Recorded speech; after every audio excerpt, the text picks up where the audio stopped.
Olá, turma, sejam todos bem-vindos a mais uma aula da disciplina de Introdução à Programação de Computadores.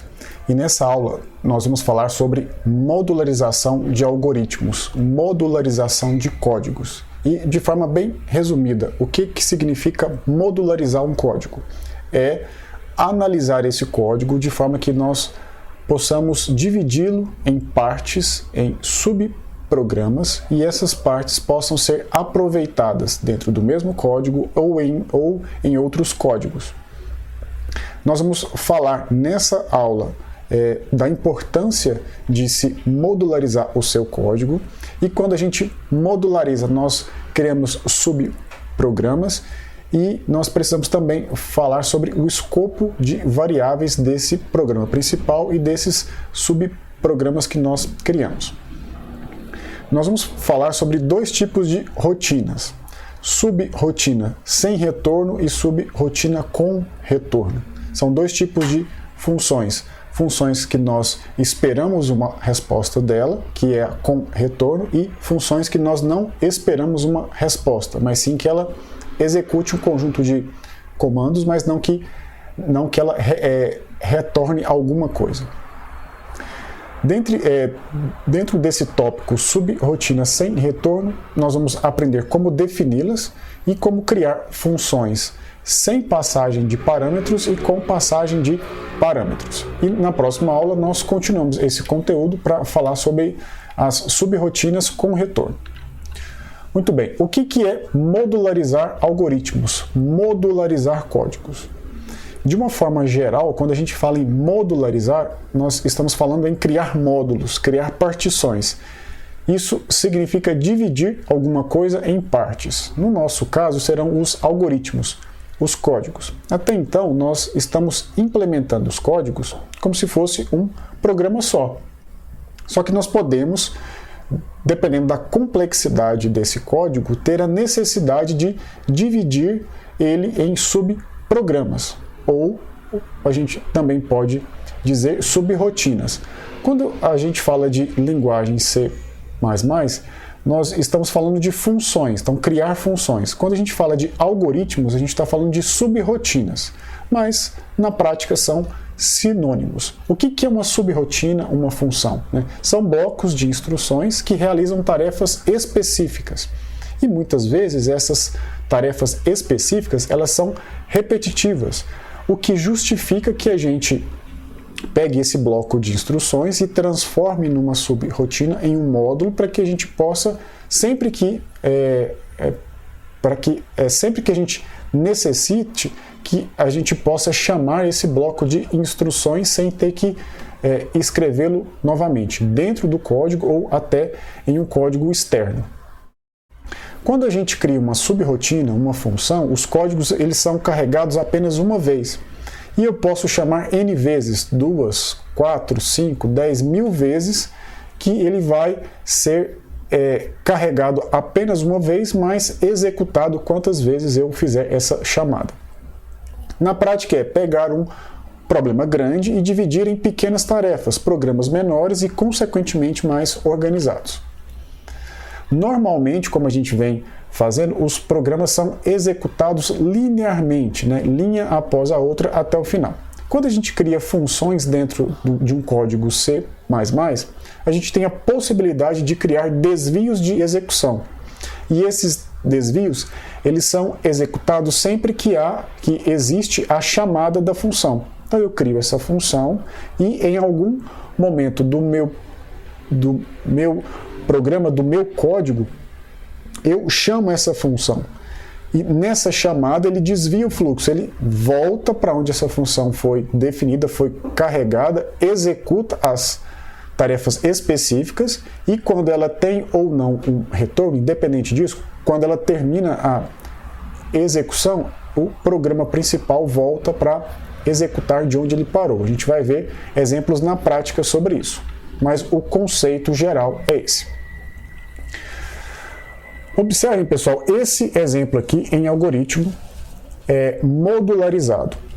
É um exemplo bem simples, que no programa principal, que foi escrito da linha 1 até a linha 8, eu peço para digitar o salário do funcionário, leio esse salário e eu calculo quanto de aumento esse funcionário vai ter. Só que esse cálculo ele não é feito aqui no programa, no bloco principal, né? No algoritmo principal. Ele é feito em uma subrotina separada desse bloco principal. Eu estou chamando uma subrotina cálculo underline AUM, né? Cálculo aumento. Estou passando como parâmetro salário. Quem que é salário? É esse valor que eu recebi aqui. Esse exemplo aqui é um exemplo de uma subrotina com parâmetro e com retorno. O que significa subrotina com parâmetro? Eu envio uma informação para a subrotina. E o que significa o retorno? Ela me devolve uma resposta.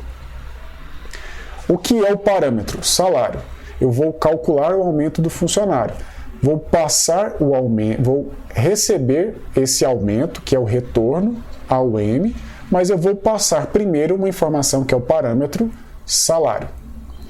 Nesse momento aqui, na linha 5, quando eu invoco essa subrotina, daqui da linha 5 ele pula lá para a linha 10, onde está definida a subrotina cálculo A1, cálculo aumento. Essa subrotina ela foi declarada com essa palavra, com esse comando subrotina. Eu uso esse comando em algoritmos, defino o nome da minha subrotina, esse nome sou eu que escolho, e entre parênteses eu especifico quais parâmetros essa função, essa subrotina espera receber. Eu espero receber um tipo numérico e quando eu receber esse valor eu vou armazenar esse valor passado como parâmetro nessa variável SAL, SAL. Reparem que quando eu chamei essa função, cálculo underline A1, na linha 5, eu passei como parâmetro o valor salário. Mas quando ela chega aqui, não é mais salário, é SAL. Eu vou explicar daqui a pouco no escopo de variáveis. Dentro dessa subrotina, reparem que é como se fosse a mesma estrutura de um programa. Eu consigo definir dentro dessa subrotina variáveis somente dela, que são as variáveis locais. Eu declarei nesse exemplo duas, perce de percentual e valor. Dentro dessa subrotina eu recebo o salário passado aqui na linha 5, lembrando que ele executou da linha 1 até a linha 5. Chegou aqui, ele desviou todo o fluxo para a linha 10 e é o que a gente está fazendo agora. Eu peço para digitar o percentual de aumento, o usuário vai digitar o percentual, isso fora do programa principal. Perce, que foi declarado aqui. Vou calcular qual é o valor que vai ser acrescentado ao salário do funcionário. Como que eu faço isso? Eu multiplico o salário pelo percentual dividido por 100. Esse é o cálculo que a gente faz. Em seguida, eu retorno esse valor. Retorno para quem fez a chamada dessa subrotina, dessa função. E finalizo essa subrotina com o comando fin underline subrotina underline e especifico qual que é o nome dela que eu estou encerrando. Quando ele retorna esse valor aqui, da linha 15 e 16, da 16 ele já volta para a linha 5. Esse valor que ele retornou aqui, que é o valor em reais, que vai ser acrescentado ao salário do funcionário, passado como parâmetro, esse valor aqui, ele retorna para cá e é armazenado dentro dessa variável AUM. Agora sim ele continua o fluxo de execução do programa, ele vai para a linha 6.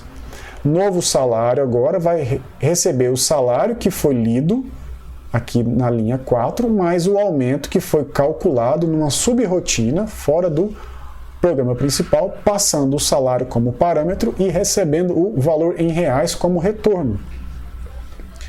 Ele vai calcular o novo salário, mostrar o salário do funcionário e encerrar o algoritmo. Então, modularização de algoritmo serve para isso. E vocês me perguntam, tá, eu poderia muito bem ter feito tudo isso em um código só, no bloco principal do algoritmo, que vai de 1 até 8. Por que eu fiz essa subrotina? Pensando que esse cálculo de aumento salarial ele pode ser feito várias vezes ao longo de um mesmo código, não faz sentido você implementar todas as vezes o mesmo cálculo. Faz sentido você criar uma subrotina para fazer esse cálculo e sempre que você precisar, você chamar essa subrotina. Esse exemplo é um exemplo básico que mostra como utilizar uma subrotina, mas é um exemplo muito simples. Obviamente, se o seu problema for somente esse, não faz sentido você criar uma subrotina. Só que na prática, os códigos que a gente cria são códigos muito maiores e que eu preciso executar o mesmo conjunto de comandos, de cálculos, de processamento várias vezes. Então, por isso que a gente cria essas subrotinas para criar uma vez e chamar várias. Então, aqui nesses próximos slides tem exatamente essa explicação que foi dada, né? Como que é o fluxo de execução dos algoritmos. Vocês podem acessar esse material pelos slides. E aí agora a gente vai falar sobre escopo de variáveis. Porque quando a gente trabalha com subrotinas, a gente pode declarar variáveis dentro de subrotinas. E essas variáveis têm um alcance limitado. Elas não podem ser lidas, acessadas, utilizadas em qualquer parte do nosso código. Elas só podem ser utilizadas dentro da subrotina que elas foram definidas. Por isso que quando a gente fala escopo, a gente tá se referindo a abrangência. Então, escopo é igual a abrangência das variáveis. Então, as subrotinas elas são consideradas pequenos programas dentro de um programa principal. Voltando aqui o exemplo, vocês podem reparar que da linha 10 até a linha 16 é uma subrotina. Aqui é um pequeno programa dentro desse programa principal. E dentro dele eu tenho as minhas duas variáveis declaradas somente para essa subrotina. Vamos seguindo aqui de onde a gente parou. Essas variáveis elas são chamadas de variáveis locais, porque são variáveis próprias da subrotina. Por exemplo, a variável parse, que foi definida dentro da subrotina do exemplo anterior. Aquela variável eu não posso usar ela diretamente no programa principal, no código, no algoritmo principal, porque ela é exclusiva da subrotina. Quando a subrotina ela é chamada, todas as variáveis que eu declarei para ela são criadas, e quando ela é encerrada, né, quando a subrotina é encerrada, essas variáveis são destruídas. Por isso que o código acaba se tornando mais leve também, porque eu não fico ocupando variáveis sem necessidade. Eu só vou utilizá-las enquanto elas forem importantes, né, forem necessárias. Quando eu declaro qualquer variável fora da subrotina, já não é mais variável local, são variáveis globais. Variáveis globais eu posso utilizar em qualquer parte do meu programa. Variáveis locais eu só uso dentro das funções, só uso dentro das subrotinas. E a única forma das variáveis globais serem destruídas, né, serem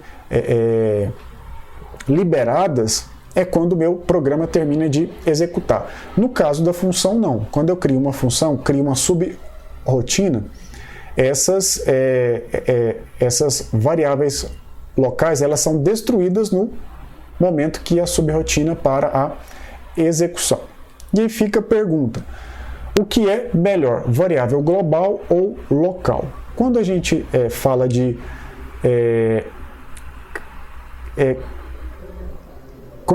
criação de códigos utilizando subrotinas, funções, a gente tem que dar preferência para usar variáveis locais, porque qualquer erro que der, qualquer erro de execução, de atribuição, sendo uma variável local, você sabe exatamente onde ela foi declarada. Então, você consegue dar manutenção de uma forma mais fácil. Quando a gente declara todas as variáveis de escopo global, vai funcionar também o seu programa. Só que quando der um erro, você não sabe exatamente onde que aquele erro está dando, porque é uma variável que pode ser utilizada em todo o código. Para a gente ver exemplos de modo prático, nós vamos focar agora na linguagem C++. Então a gente pode modularizar os nossos códigos utilizando funções, como eu já me referi antes. Essas funções, elas podem receber ou não parâmetros, retornar ou não resultados, né, que são os retornos das funções. A gente vai ver cada um desses tipos. Criar funções em C++, que eu posso passar ou não parâmetros, posso receber ou não retorno. Se vocês se lembram, nas primeiras aulas da linguagem C++, eu apresentei para vocês uma tabelinha com as principais funções matemáticas da linguagem C++. Aquelas funções para criar, calcular seno, cosseno, raiz quadrada, aquelas funções é exatamente isso que a gente vai aprender a criar. Só que aquelas funções são funções nativas da linguagem C++. Você não precisa criar elas, elas já estão prontas. Basta você importar a biblioteca math. O que a gente vai aprender nessa sequência de 2 aulas, essa é a primeira, é criar as nossas próprias funções. Então, se a gente precisar de alguma função que não existe na linguagem C++, nós podemos criar essa função e aproveitar em todos os nossos projetos. Então, para criar subrotinas na linguagem C++, em algoritmos, né, eu vou usar subrotina, só que eu não vou explicar como que seria isso em algoritmos, mas a sintaxe está aqui. O que a gente precisa ter em mente, que é muito importante, é que assim, as funções que nós criamos, nós podemos escolher os nomes. Só que na escolha desses nomes, dessas funções, eu não posso ter nomes que são coincidentes com variáveis. Eu não posso, por exemplo, ter uma variável soma e criar uma função soma, né? Eu não posso criar também uma função sqrt, que é a função que calcula a raiz quadrada na linguagem C++. Então eu tenho que seguir as mesmas regras de criação de nomes de variáveis, não posso ter variáveis e funções utilizando o mesmo nome e também não posso usar palavras reservadas, que são os comandos da linguagem para nomear as minhas funções. Esses são os cuidados básicos. Então vamos lá, como que nós criamos funções sem passagem de parâmetro e sem retorno? Para que seria essa função, né? Já que eu não passo nenhum parâmetro para ela receber e ela faz alguma coisa lá dentro, mas não me retorna nada. É simplesmente para desviar o fluxo de execução do programa principal. A sintaxe na linguagem C++ é essa aqui. Eu vou usar o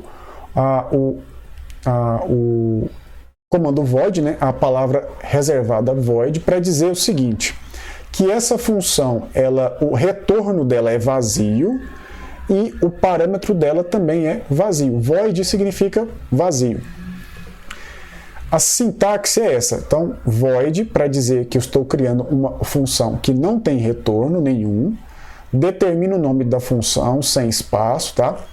Entre parênteses, eu determino que é uma função que não vai receber parâmetros, portanto, é void aqui, e eu abro e fecho o bloco de códigos. Dentro aqui dessa função, eu vou definir as minhas variáveis, seguindo as mesmas regras do programa principal, e vou colocar os comandos. Se vocês se lembram, um código em C++, ele começa incluindo as bibliotecas, logo em seguida using namespace std, e A terceira linha básica é int main e abre e fecha parênteses e abre e fecha o bloco de códigos. Esse main é o nome da principal função do programa. Eu não posso, então, definir uma outra função que chama main. Todas as outras têm que ter um nome diferente e devem ser definidas fora desse main. Na prática, um programa escrito em C++ usa uma função que engloba todos os comandos, que é a função main. Importante. O primeiro comando, void, que significa vazio, indica a função sem retorno. O segundo comando indica a função sem parâmetros. Só que esse segundo void, ele é opcional. Voltando aqui. Esse void aqui, que é o que indica retorno, ele é obrigatório. Esse void aqui, que é o que indica parâmetro, é opcional. Por isso que, quando a gente cria os nossos códigos, a gente coloca int main e abre e fecha parênteses, sem passar os parâmetros. Como eu disse antes, os nomes das funções seguem as mesmas regras para a criação de identificador de variáveis e não pode ser igual. Outra coisa também que a gente precisa ter em mente é que todas as funções que nós formos criar dentro do nosso código tem que ser fora do main. E não pode ser embaixo do main, tem que ser antes, tem que ser acima do main. Porque quando eu executar o código, compilar ele vai executar da primeira até a última linha. Se eu tiver 2, 3, 4 funções criadas antes do main, ele vai ler todas essas funções, vai carregar todas elas, e quando eu chamar essas funções dentro do main, o sistema operacional já vai ter ciência dessas funções. Se primeiro eu coloco o main e declaro as funções embaixo do main, quando eu chamar essa função, ele vai dizer que essa função não foi declarada. Na verdade foi, só que ela está embaixo de onde ela foi chamada. Vamos a um exemplo, Elabora um algoritmo que receba do usuário um número inteiro qualquer, chamado n, maior que 0. Então tem essa restrição. Conte e mostre quantos números pares e ímpares existe entre 1 e esse n que foi informado pelo usuário. Utilize subrrotinas sem passagem de parâmetros para encontrar a quantidade de números pares e ímpares e armazená-las em variáveis globais. Então, esse é o código em algoritmos e eu vou explicar como que ficaria a implementação em C++.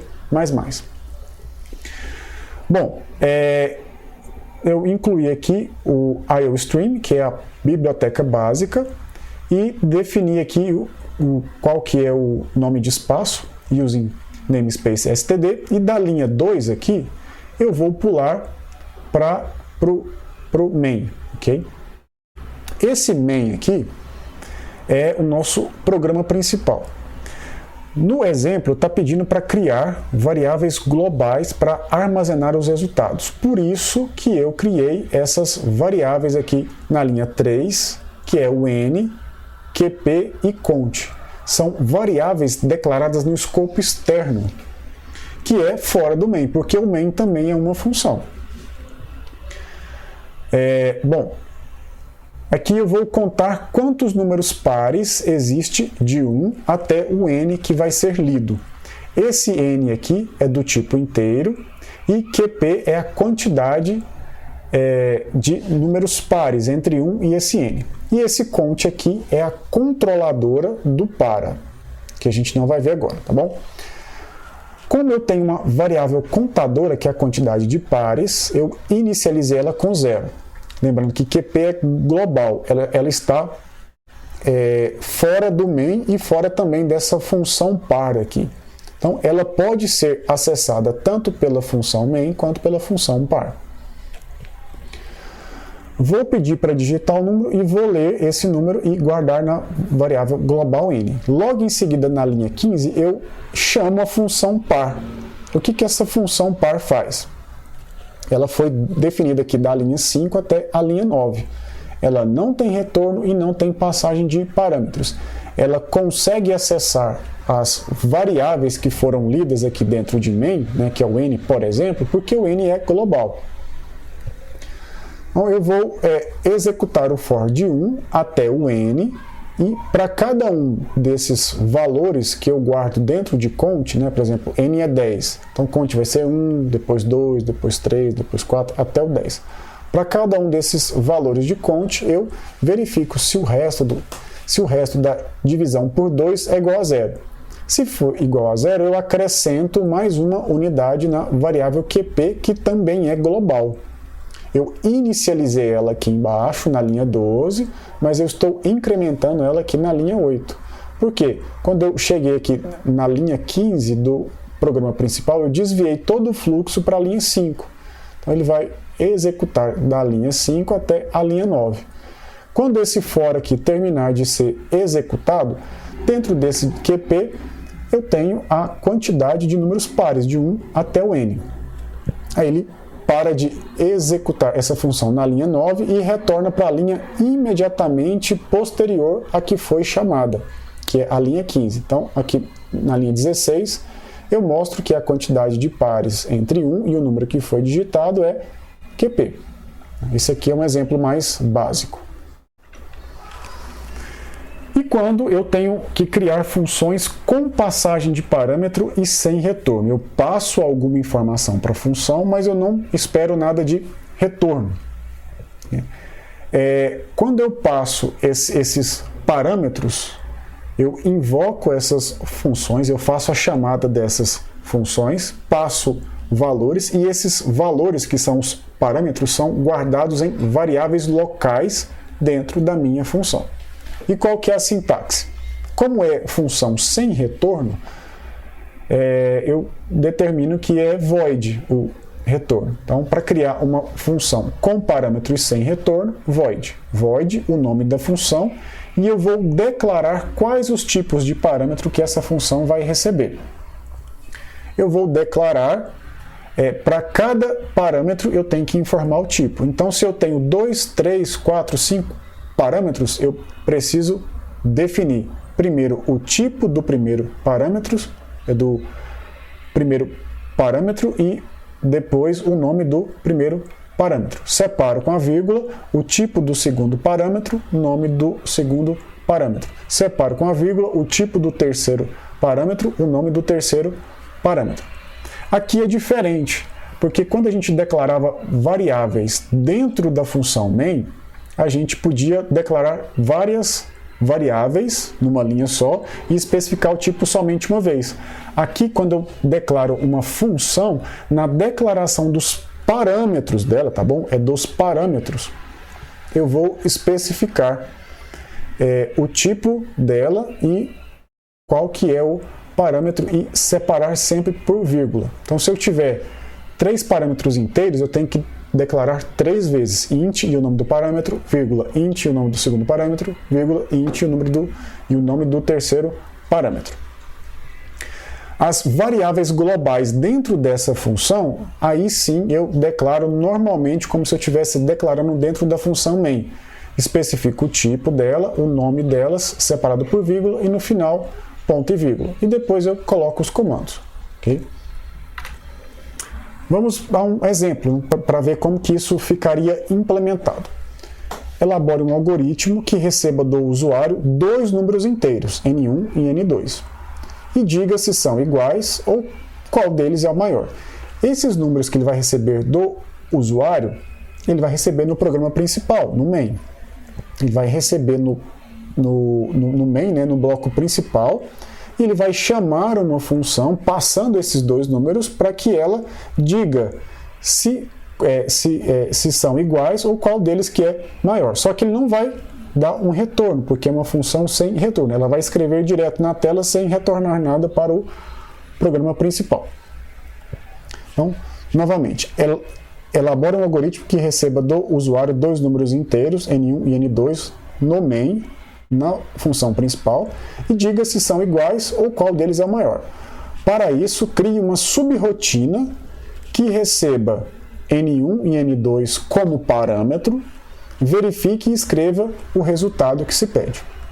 Então, esse é o exemplo em algoritmos e esse é a implementação em C++.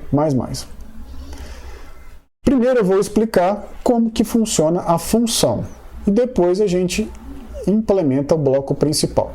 Essa função aqui, verifica números, ela possui dois parâmetros. Ela vai receber o N1 e o N2, e ambos são do tipo inteiro. Exatamente o que eu expliquei. São duas variáveis de mesmo tipo, mas na definição, na declaração dos parâmetros que ela vai receber, eu preciso informar em pares, tipo e a variável. Então é int N1 e int N2. Essa função tem o nome de verifica números e ela não tem retorno, portanto, aqui é void. Eu vou receber N1 e N2 e esses parâmetros aqui é como se fosse a declaração de variáveis. Eu estou declarando que eu vou receber N1 e N2 do tipo inteiro. Aqui dentro dessa função eu faço um if-else verificando se N1 é maior que N2, eu digo que N1 é maior que N2, mostrando no lugar de N1 e N2 os valores, né? Porque são variáveis que eu estou recebendo. Se não, se N2 for maior que N1, eu digo que N2 é maior que N1. Se não for maior, quer dizer que são iguais. Eu escrevo na tela que os números são iguais. Percebam que eu estou dando uma saída para o usuário, só que eu não estou retornando nada para quem chamou essa função verifica números. E onde que essa função é chamada? Dentro do bloco principal, do main. Aqui, pessoal, eu estou definindo duas variáveis locais, N1 e N2, do tipo inteiro. Por que são locais? Porque são variáveis dessa função, da função main. Vou pedir para digitar dois números, vou ler N1 e N2, e vou chamar a minha função verifica números, passando como parâmetro o N1 e o N2.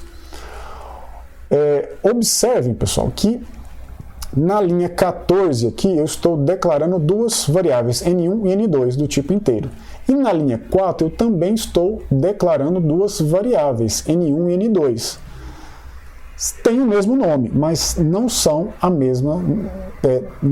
as mesmas variáveis. Isso porque N1 e N2 têm o escopo local dentro dessa função verifica números, ou seja, ela só funciona da linha 4 até a linha 11. E esse N1 e esse N2 também tem escopo local, só funciona da linha 13 até a linha 18. Então, esse N1 aqui e esse outro N1 são diferentes. Eu declarei com o mesmo nome para mostrar para vocês que pode ser declarado com o mesmo nome, mas são variáveis diferentes, porque elas pertencem a escopos diferentes. Mas o certo mesmo é declarar com nomes diferentes. Nomes iguais funciona, mas confunde a gente. Se na hora de compilar, se ele disser, por exemplo, que está com problema na variável N1, você não vai saber se é o N1 de verifica números ou se é o N1 de main. Por isso que é aconselhável que você declare com nomes diferentes, embora não dê erro, ok? Então aqui nós encerramos essa aula, que é a primeira sobre modularização, e na próxima aula a gente vai aprender a criar funções em C++ que tanto recebe parâmetros, como a gente já viu nessa aula, mas também retorna valores. Até lá! Saiba mais sobre o Instituto Federal Goiano. Acesse ifgoiano.edu.br e nos procure também nas redes sociais. Instituto Federal Goiano. A educação te transforma, você transforma o mundo.